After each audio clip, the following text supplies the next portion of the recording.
जो पुरुष न किसी से द्वेष करता है और न किसी की आकांक्षा करता है, वह कर्मयोगी सदा सन्यासी ही समझने योग्य है, क्योंकि राग द्वेषादि द्वंद्वों से रहित पुरुष सुखपूर्वक संसार बंधन से मुक्त हो जाता है।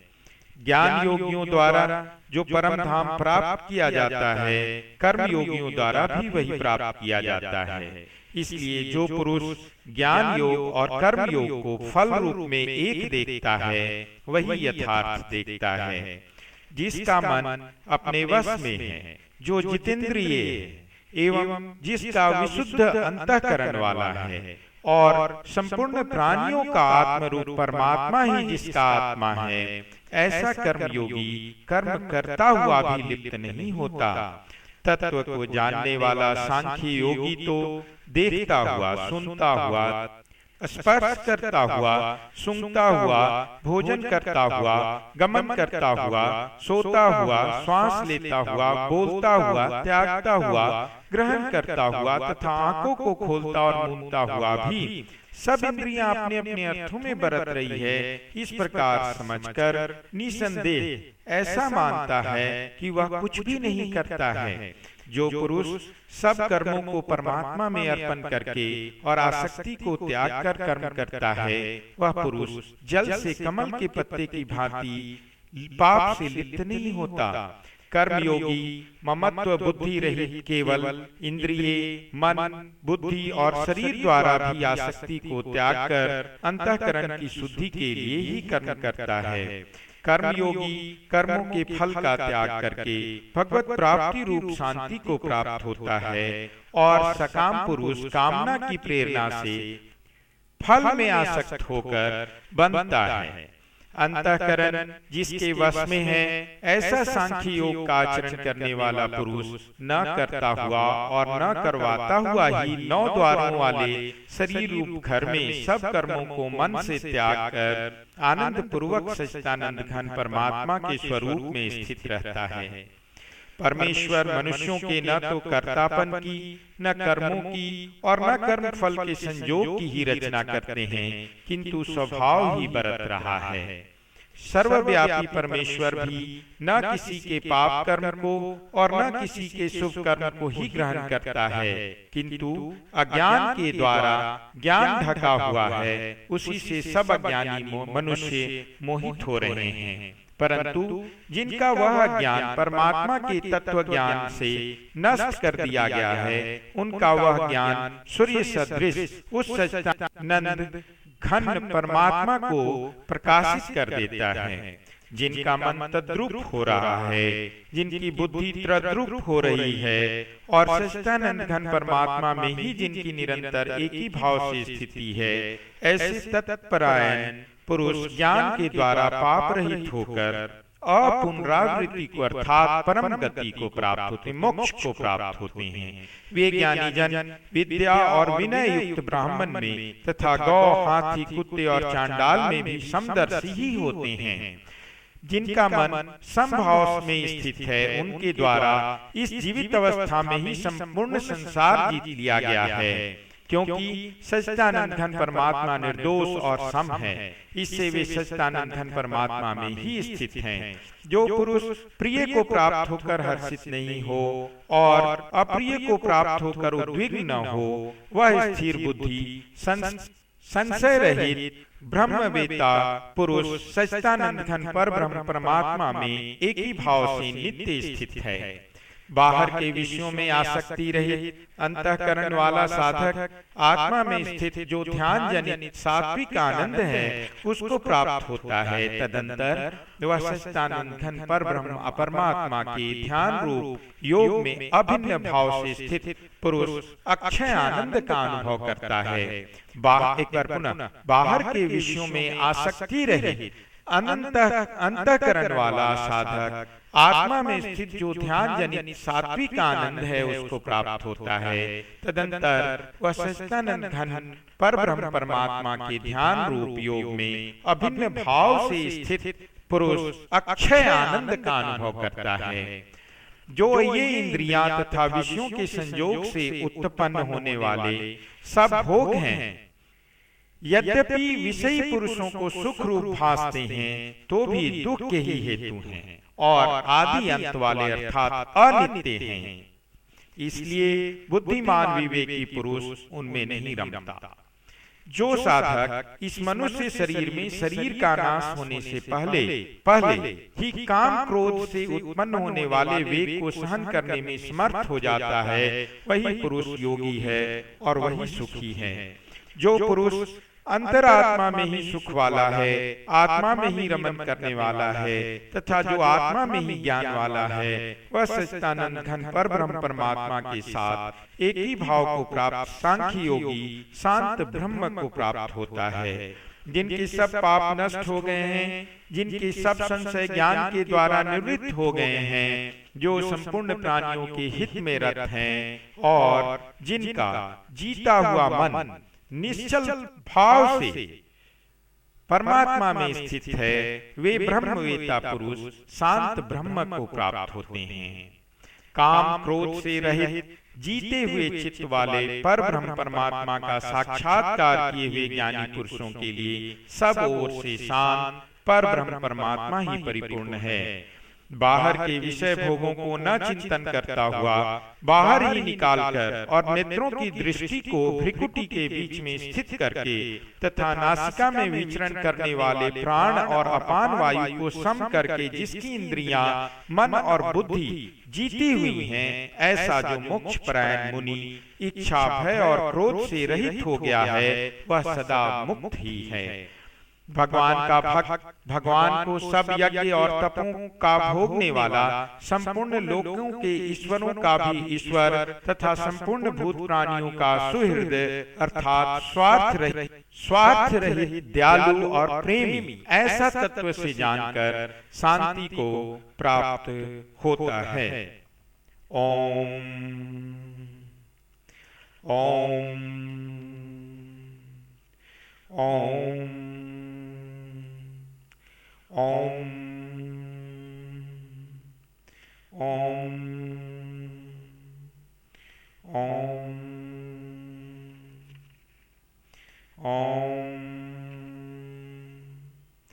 ओम ओम ओम ओम ओम ओम ओम। निसंदेह कोई भी मनुष्य किसी भी काल में क्षण मात्र भी बिना कर्म किए नहीं रहता, क्योंकि सारा मनुष्य समुदाय प्रकृति जनित गुणों द्वारा परवश हुआ कर्म करने के लिए बाध्य किया जाता है।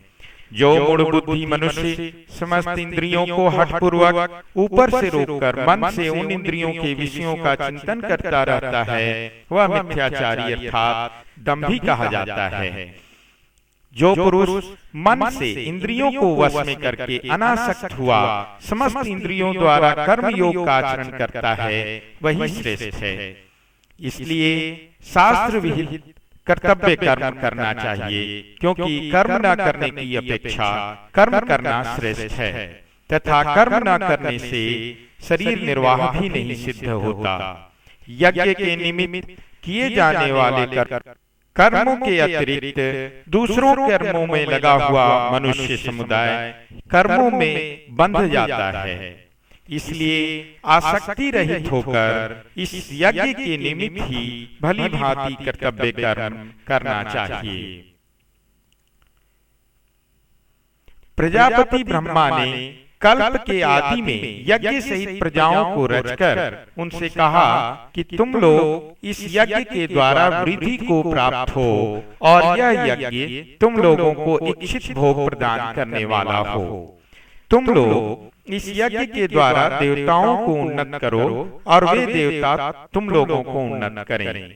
इस प्रकार निस्वार्थ भाव से एक दूसरे को उन्नत करते हुए तुम लोग परम कल्याण को प्राप्त हो जाओगे। यज्ञ के द्वारा बढ़ाए हुए देवता तुम लोगों को बिना मांगे ही इच्छित भोग निश्चय ही देते रहेंगे। इस प्रकार उन देवताओं के द्वारा दिए हुए भोगों को जो पुरुष उनको बिना दिए स्वयं भोगता है वह चोर ही है। यज्ञ से बचे हुए अन्न को खाने वाले श्रेष्ठ पुरुष सब पापों से मुक्त हो जाते हैं, और जो पापी लोग अपना शरीर पोषण करने के लिए ही अन्न पकाते हैं वे तो पाप को ही खाते हैं। संपूर्ण प्राणी अन्न से उत्पन्न होते हैं। अन्न की उत्पत्ति वृष्टि से होती है, वृष्टि यज्ञ से होती है, और यज्ञ विविध कर्मों से उत्पन्न होने वाला है।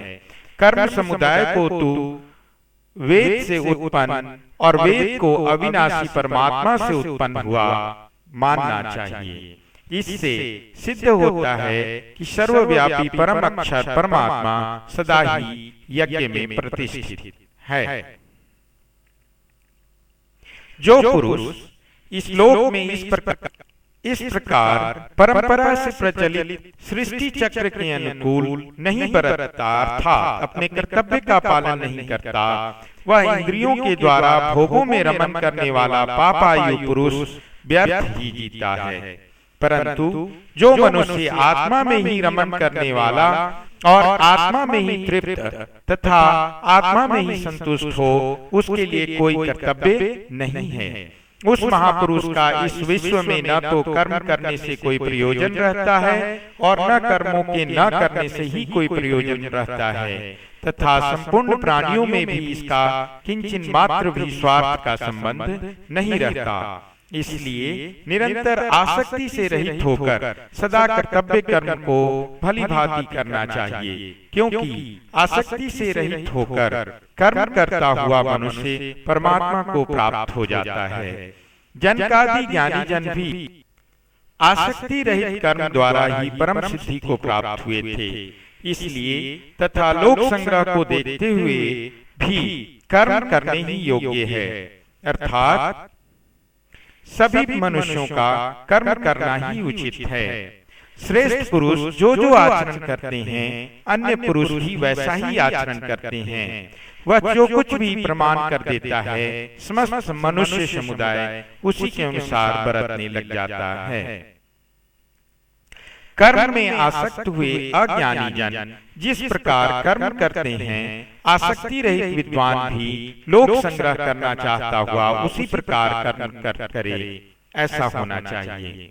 परमात्मा के स्वरूप में अटल स्थित हुए ज्ञानी पुरुष को चाहिए कि वह शास्त्र विहित कर्मों में आसक्ति वाले अज्ञानियों की बुद्धि में भ्रम तथा कर्मों में अश्रद्धा उत्पन्न न करे, किंतु स्वयं शास्त्र विहित समस्त कर्म भली भांति करता हुआ उनसे भी वैसे ही करवावे।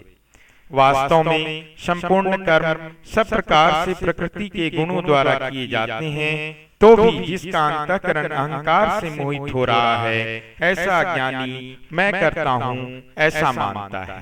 परंतु गुण विभाग और कर्म विभाग के तत्व को जानने वाला ज्ञान योगी संपूर्ण गुण ही गुणों में बरत रहे हैं ऐसा समझकर उनमें आसक्त नहीं होता।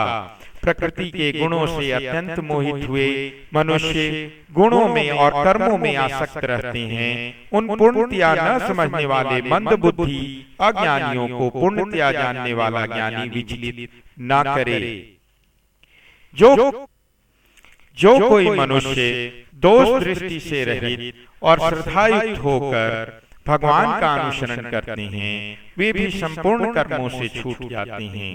परंतु जो मनुष्य भगवान में दोषारोपण करते हुए भगवान के ओर मन नहीं रमाते, उन मूर्खों को संपूर्ण ज्ञानों में मोहित और नष्ट हुआ ही समझना चाहिए। सभी प्राणी प्रकृति को प्राप्त होते हैं, अर्थात अपने स्वभाव के परवश हुए कर्म करते हैं। ज्ञानवान भी अपनी प्रकृति के अनुसार चेष्टा करता है, फिर इसमें किसी का हट क्या करेगा। इंद्रिय के अर्थ में अर्थात प्रत्येक इंद्रिय के विषय में राग और द्वेष छिपे हुए स्थित हैं। मनुष्य को उन दोनों के वश में नहीं होना चाहिए, क्योंकि वे दोनों ही इसके कल्याण मार्ग में विघ्न करने वाले महान शत्रु हैं। अच्छी प्रकार आचरण में लाए हुए दूसरे के धर्म से गुण रहित भी अपना धर्म अति उत्तम है। अपने धर्म में तो मरना भी कल्याणकारक है और दूसरे का धर्म भय को देने वाला है। काम ही क्रोध है, यह बहुत खाने वाला अर्थात भोगों से कभी ना खाने वाला और बड़ा पापी है। इसको वैरी समझना चाहिए। जिस प्रकार धुएं से अग्नि और मैल से दर्पण ढका होता है तथा जिस प्रकार जेर से गर्भ ढका रहता है, वैसे ही उस काम के द्वारा यह ज्ञान ढका रहता है। इस अग्नि के समान कभी न पूर्ण होने वाले काम रूप ज्ञानियों के नित्य वैरी के द्वारा मनुष्य का ज्ञान ढका हुआ है।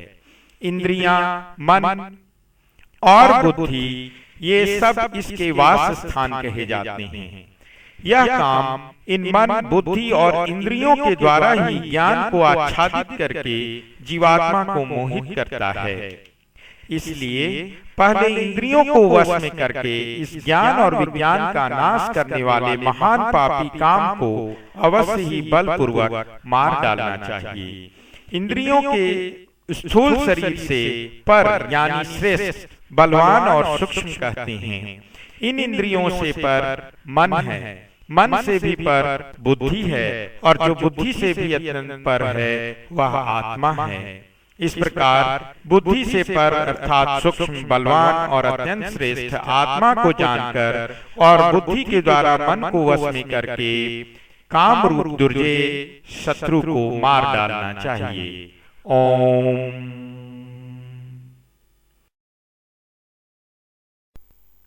भगवान श्री कृष्ण ने अर्जुन से गीता के 4 अध्याय में कहा कि भगवान के और अर्जुन के बहुत से जन्म हो चुके हैं, उन सबको वे नहीं जानते, किंतु भगवान जानते हैं। भगवान अजन्मा और अविनाशी स्वरूप होते हुए भी तथा समस्त प्राणियों का ईश्वर होते हुए भी अपनी प्रकृति को अधीन करके अपनी योग माया से प्रकट होते हैं। जब जब धर्म की हानि और अधर्म की वृद्धि होती है, तब तब ही वे अपने रूप को रचते हैं, अर्थात साकार रूप से लोगों के सम्मुख प्रकट होते हैं। साधु पुरुषों का उद्धार करने के लिए, पाप कर्म करने वालों का विनाश करने के लिए और धर्म की अच्छी तरह से स्थापना करने के लिए वे युग युग में प्रकट हुआ करते हैं। उनके जन्म और कर्म दिव्य अर्थात निर्मल और अलौकिक हैं। इस प्रकार जो मनुष्य तत्व से ज्ञान लेता है वह शरीर को त्याग कर फिर जन्म को प्राप्त नहीं होता, किंतु भगवान को ही प्राप्त होता है। पहले भी जिनके राग, भय और क्रोध सर्वथा नष्ट हो गए थे और जो भगवान में अनन्य प्रेम पूर्वक स्थित रहते थे, ऐसे भगवान के आश्रित रहने वाले बहुत से भक्त ज्ञान रूप तप से पवित्र होकर भगवान के स्वरूप को प्राप्त हो चुके हैं। जो भक्त भगवान को ही जिस प्रकार भजते हैं, भगवान भी उनको उसी प्रकार भजते हैं, क्योंकि सभी मनुष्य सब प्रकार से भगवान के ही मार्ग का अनुसरण करते हैं। इस मनुष्य लोक में कर्मों के फल को चाहने वाले लोग देवताओं का पूजन किया करते हैं, क्योंकि उनको कर्मों से उत्पन्न होने वाली सिद्धि शीघ्र मिल जाती है। ब्राह्मण, क्षत्रिय, वैश्य और शूद्र इन 4 वर्णों का समूह गुण और कर्मों के विभाग पूर्वक भगवान के द्वारा रचा गया है। इस प्रकार उस सृष्टि रचना आदि कर्म का कर्ता होने पर भी भगवान अविनाशी परमेश्वर को वास्तव में अकर्ता ही समझना चाहिए। कर्मों के फल में भगवान की स्पृहा नहीं है, इसलिए भगवान कर्म में लिप्त नहीं रहते। इस प्रकार जो उन्हें समझता है, तत्व से जान लेता है, वह भी कर्मों से नहीं बनता है। पूर्व काल में मुमुक्षुओं ने भी इस प्रकार जानकर ही कर्म किए और इसलिए वे तत्व से भगवान को समझ पाए। कर्म क्या है और अकर्म क्या है, इस प्रकार इसका निर्णय करने में बुद्धिमान पुरुष भी मोहित हो जाते हैं। इसलिए वह कर्म तत्व समझना चाहिए, जिसे जानकर अशुभ से अर्थात कर्म बंधन से मुक्त हो जाता है व्यक्ति। कर्म का स्वरूप भी जानना चाहिए और अकर्म का स्वरूप भी जानना चाहिए तथा विकर्म का स्वरूप भी जानना चाहिए, क्योंकि कर्म की गति गहन है। जो मनुष्य कर्म में अकर्म देखता है और जो अकर्म में कर्म देखता है, वह मनुष्यों में बुद्धिमान है और वह योगी समस्त कर्मों को करने वाला है। जो मनुष्य कर्म में अकर्म देखता है और जो अकर्म में कर्म देखता है, वह मनुष्यों में बुद्धिमान है और वह योगी समस्त कर्मों को करने वाला है। जिसके संपूर्ण शास्त्र सम्मत कर्म बिना कामना और संकल्प के होते हैं तथा जिसके समस्त कर्म ज्ञान रूप अग्नि के द्वारा भस्म हो गए हैं, उस महापुरुष को ज्ञानी जन भी पंडित कहते हैं। जो पुरुष समस्त कर्मों में और उनके फल में आसक्ति का सर्वथा त्याग करके संसार के आश्रय से रहित हो गया है और परमात्मा में नित्य तृप्त होता है, वह कर्मों में भली भांति बरतता हुआ भी वास्तव में कुछ भी नहीं करता। जिसका अंतःकरण इंद्रियों के सहित शरीर जीता हुआ है और जिसने समस्त भोगों की सामग्री का परित्याग कर दिया है, ऐसा आशा रहित पुरुष केवल शरीर संबंधी कर्म करता हुआ भी पापों को नहीं प्राप्त होता। जो बिना इच्छा के अपने आप प्राप्त हुए पदार्थ में सदा संतुष्ट रहता है, जिसमें ईर्ष्या का सर्वथा अभाव हो गया है, जो हर्ष शोक आदि द्वंद्वों से सर्वथा अतीत हो गया है, ऐसा सिद्धि और असिद्धि में सम रहने वाला कर्मयोगी कर्म करता हुआ भी उनसे नहीं बनता। जिसकी आसक्ति सर्वथा नष्ट हो गई है, जो देहाभिमान और ममता से रहित हो गया है, जिसका चित्त निरंतर परमात्मा के ज्ञान में स्थित रहता है, ऐसा केवल यज्ञ संपादन के लिए कर्म करने वाले मनुष्य के संपूर्ण कर्म भली भांति विलीन हो जाते हैं। जिस यज्ञ में अर्पण अर्थात श्रुआ आदि भी ब्रह्म है और हवन किए जाने योग्य द्रव्य भी ब्रह्म है तथा ब्रह्म रूप कर्ता के द्वारा ब्रह्म रूप अग्नि में आहुति देना रूप क्रिया भी ब्रह्म है, उस ब्रह्म कर्म में स्थित रहने वाले योगी द्वारा प्राप्त किए जाने योग्य फल भी ब्रह्म ही है। दूसरे योगी जन देवताओं के पूजन रूप यज्ञ का ही भली भांति अनुष्ठान किया करते हैं और अन्य योगी जन पर ब्रह्म परमात्मा रूप अग्नि में अभेद दर्शन रूप यज्ञ के द्वारा ही आत्म रूप यज्ञ का हवन किया करते हैं। अन्य योगी जन श्रोत्र आदि समस्त इंद्रियों को संयम रूप अग्नियों में हवन किया करते हैं और दूसरे योगी लोग शब्द आदि समस्त विषयों को इंद्रिय रूप अग्नियों में हवन किया करते हैं। दूसरे योगी जन इंद्रियों की संपूर्ण क्रियाओं को और प्राणों की समस्त क्रियाओं को ज्ञान से प्रकाशित आत्म संयम योग रूप अग्नि में हवन किया करते हैं। कई पुरुष द्रव्य संबंधी यज्ञ करने वाले हैं, कितने ही तपस्या रूप यज्ञ करने वाले हैं तथा दूसरे कितने ही योग रूप यज्ञ करने वाले हैं, कितने ही अहिंसादि तीक्ष्ण व्रतों से युक्त यत्नशील पुरुष स्वाध्याय रूप ज्ञान यज्ञ करने वाले हैं। दूसरे कितने ही योगी जन अपान वायु में प्राण वायु को हवन करते हैं, वैसे ही अन्य योगी जन प्राण वायु में अपान वायु को हवन करते हैं तथा अन्य कितने ही नियमित आहार करने वाले प्राणायाम परायण पुरुष प्राण और अपान की गति को रोककर प्राणों को प्राणों में ही हवन किया करते हैं। ये सभी साधक यज्ञों द्वारा पापों का नाश कर देने वाले और यज्ञों को जानने वाले हैं। यज्ञ से बचे हुए अमृत का अनुभव करने वाले योगी जन सनातन परब्रह्म परमात्मा को प्राप्त होते हैं और यज्ञ न करने वाले पुरुष के लिए तो यह मनुष्य लोक भी सुखदायक नहीं है, फिर परलोक कैसे सुखदायक हो सकता है। इसी प्रकार और भी बहुत तरह के यज्ञ वेद की वाणी में विस्तार से कहे गए हैं। उन सबको मन इंद्रिय और शरीर की क्रिया द्वारा संपन्न होने वाले जानना चाहिए। इस प्रकार तत्व से जानकर उनके अनुष्ठान द्वारा मनुष्य कर्म बंधन से सर्वथा मुक्त हो सकता है। द्रव्यमय यज्ञ की अपेक्षा ज्ञानमय यज्ञ अत्यंत श्रेष्ठ है तथा यावन मात्र संपूर्ण कर्म ज्ञान में समाप्त हो जाते हैं। उस ज्ञान को तत्वदर्शी ज्ञानियों के पास जाकर समझना चाहिए। उनको भली भांति दंडवत प्रणाम करने से, उनकी सेवा करने से और कपट छोड़कर सरलता पूर्वक प्रश्न करने से वे परमात्म तत्व को भली भांति जानने वाले ज्ञानी महात्मा मनुष्य को उस तत्व ज्ञान का उपदेश कराते हैं। उसको जानकर फिर मोह नहीं होता और जिस ज्ञान के द्वारा संपूर्ण भूतों को निशेष भाव से पहले अपने में और पीछे भगवान सच्चिदानंद घन परमात्मा में मनुष्य देखता है। यदि अन्य सब पापियों से भी अधिक पाप करने वाला मनुष्य है तो भी उसे ज्ञान रूप नौका द्वारा निसंदेह संपूर्ण पाप समुद्र से भली भांति तर जाने की व्यवस्था है। जैसे प्रज्वलित अग्नि ईंधनों को भस्ममय कर देता है, वैसे ही ज्ञान रूप अग्नि संपूर्ण कर्मों को भस्ममय कर देता है। इस संसार में ज्ञान के समान पवित्र करने वाला निसंदेह कुछ भी नहीं है। उस ज्ञान को कितने ही काल से कर्म योग के द्वारा शुद्धांतःकरण हुआ मनुष्य अपने आप ही आत्मा में पा लेता है। जितेंद्रिय साधन परायण और श्रद्धावान मनुष्य ज्ञान को प्राप्त होता है तथा ज्ञान को प्राप्त होकर वह बिना विलंब के तत्काल ही भगवत प्राप्ति रूप परम शांति को प्राप्त हो जाता है। विवेकहीन और श्रद्धा रहित संशय युक्त मनुष्य परमार्थ से अवश्य भ्रष्ट हो जाता है। ऐसे संशय युक्त मनुष्य के लिए न यह लोक है, न परलोक है और न सुख ही है। जिसने कर्मयोग की विधि से समस्त कर्मों का परमात्मा में अर्पण कर दिया है और जिसने विवेक द्वारा समस्त संशयों का नाश कर दिया है, ऐसे वश में किए हुए अंतःकरण वाले पुरुष के कर्म नहीं बांधते। इसलिए मनुष्य को हृदय में स्थित अज्ञान जनित अपने संशय का विवेक ज्ञान रूप तलवार द्वारा छेदन करके समत्व रूप कर्म योग में स्थित हो जाना चाहिए। उसे सभी कर्म करते हुए भी भगवान का ध्यान करना चाहिए। अनन्य प्रेम से भगवान में आसक्त चित्त तथा अनन्य भाव से भगवान के परायण होकर योग में लगा हुआ मनुष्य जिस प्रकार से संपूर्ण विभूति, बल, ऐश्वर्य आदि गुणों से युक्त सबके आत्म रूप भगवान को संशय रहित जानेगा, उससे भगवान ने गीता के 7वें अध्याय में बतलाया।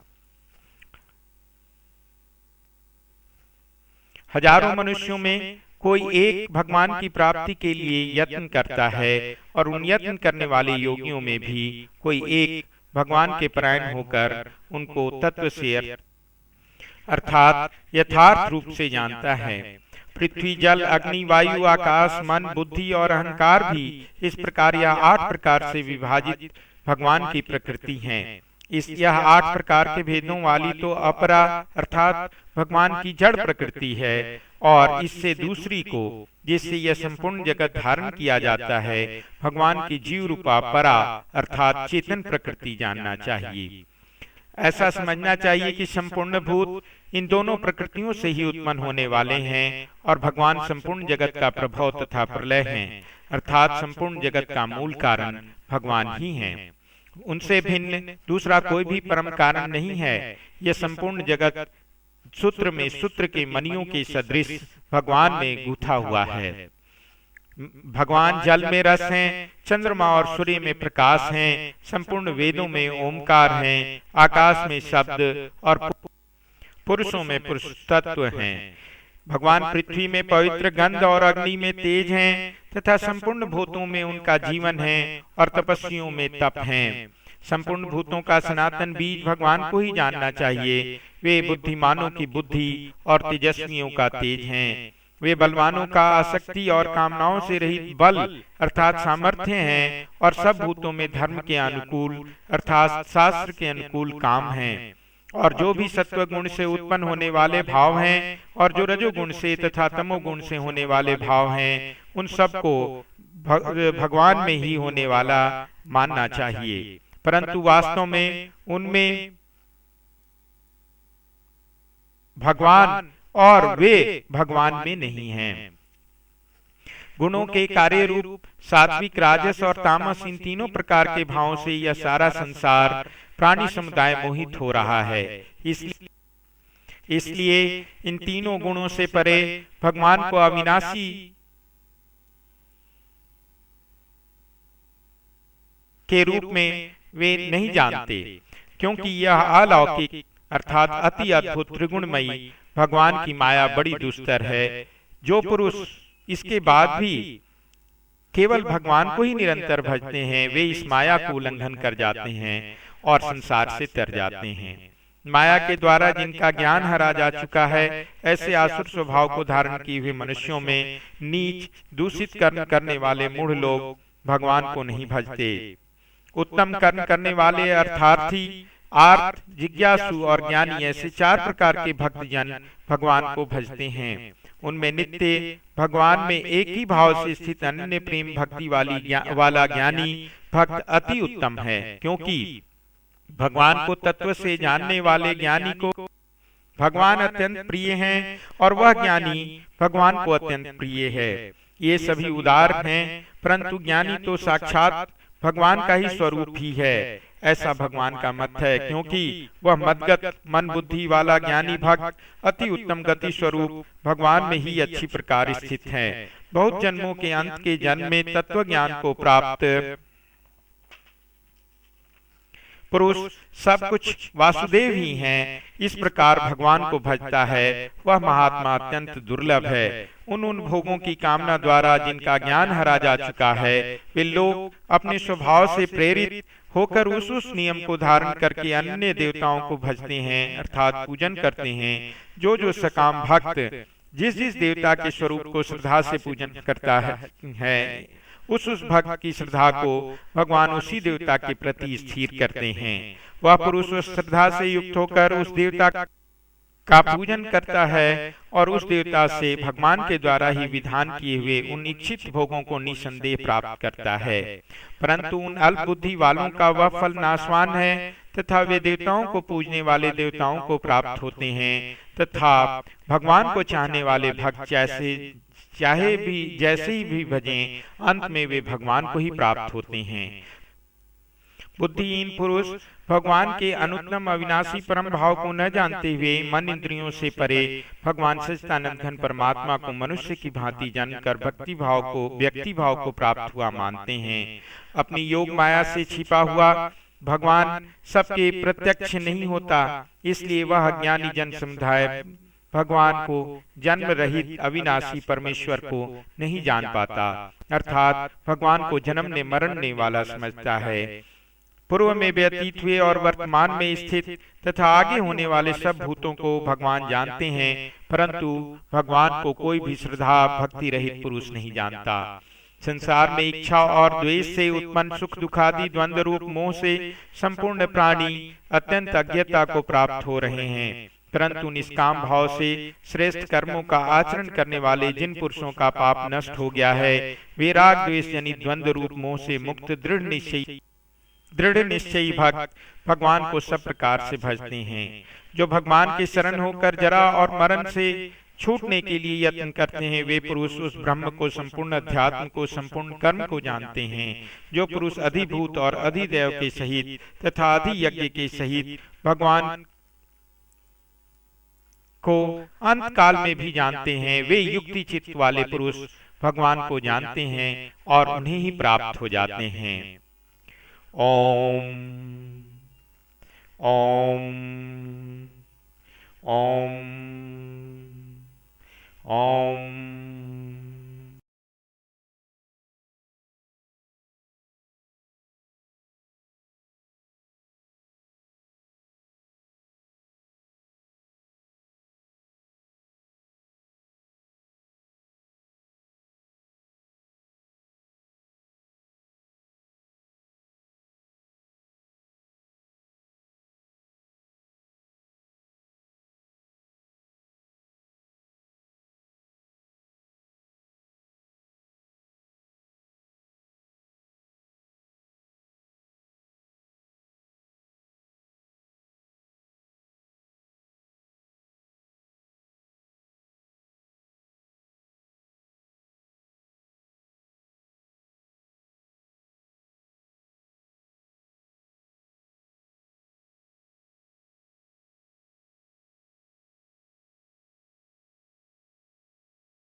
जो पुरुष कर्म फल का आश्रय न लेकर करने योग्य कर्म करता है वह सन्यासी तथा योगी है, और केवल अग्नि का त्याग करने वाला सन्यासी नहीं है, तथा केवल क्रियाओं का त्याग करने वाला योगी नहीं है। संकल्पों का त्याग करने वाला योगी है। योगी संकल्पों का त्याग करता है। योग में आरूढ़ होने की इच्छा वाले मननशील पुरुष के लिए योग की प्राप्ति में निष्काम भाव से कर्म करना ही हेतु कहा जाता है, और योगारूढ़ हो जाने पर उस योगारूढ़ पुरुष का जो सर्व संकल्पों का भाव है वही कल्याण में हेतु कहा जाता है। जिस काल में न तो इंद्रियों के भोगों में और न कर्मों में ही आसक्त होता है, उस काल में सर्व संकल्पों का त्यागी पुरुष योगारूढ़ कहा जाता है। इस तरह योगी अपने आप को अधोगति से बचा करके संसार समुद्र से अपना उद्धार करता है।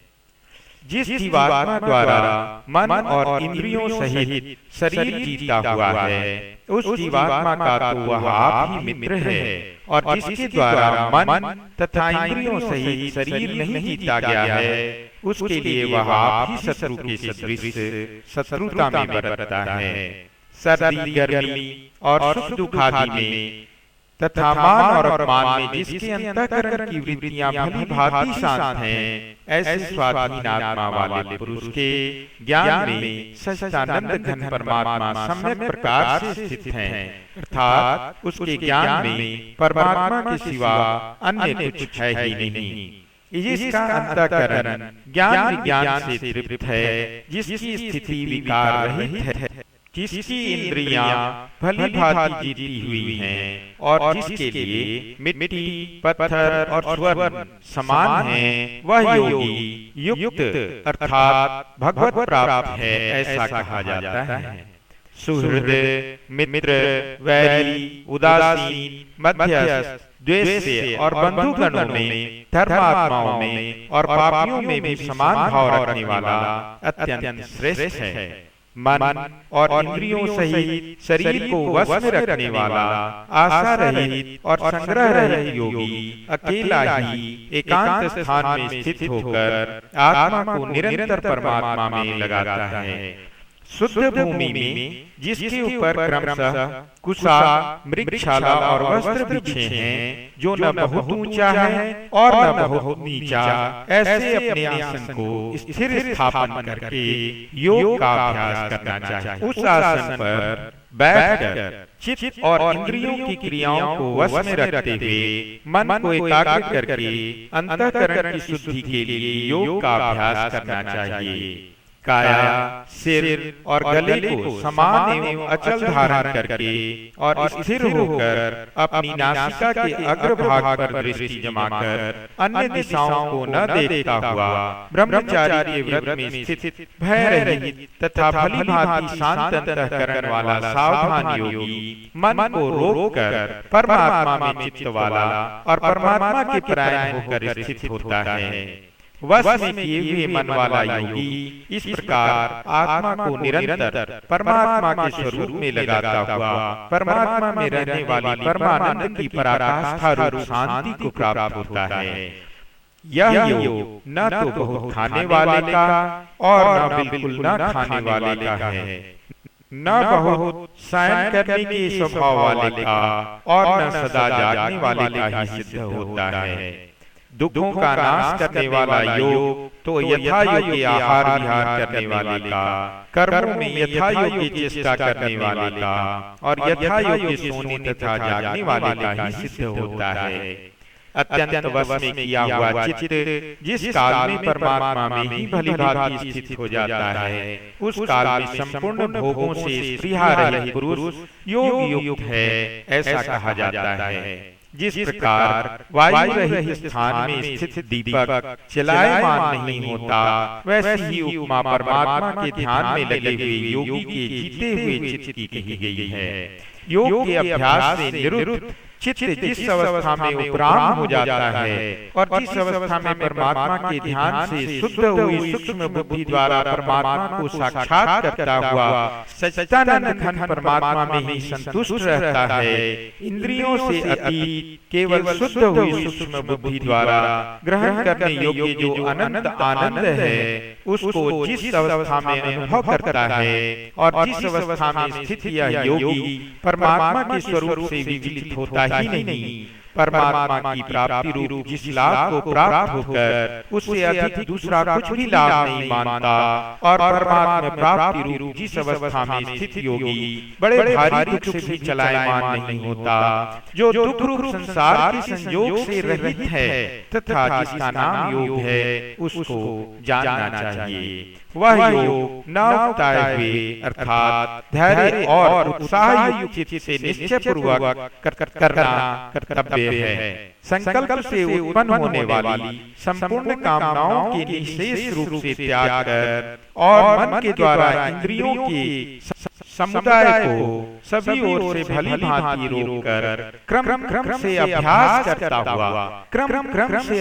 करता हुआ उपरति को प्राप्त हो तथा धैर्य युक्त बुद्धि के द्वारा मन को परमात्मा में स्थित करके परमात्मा के सिवा और कुछ भी चिंतन न करे, यह स्थिर न रहने वाला और चंचल मन जिस शब्दादि विषय के निमित्त से संसार में विचरता है, उस विषय से रोककर यानी हटाकर इसे बार बार परमात्मा में ही निरुद्ध करे, क्योंकि जिसका मन भली प्रकार शांत है, जो पाप से रहित है और जिसका रजोगुण शांत हो गया है, ऐसे इस सच्चिदानंद घन ब्रह्म के साथ एक ही भाव हुए योगी को उत्तम आनंद प्राप्त होता है।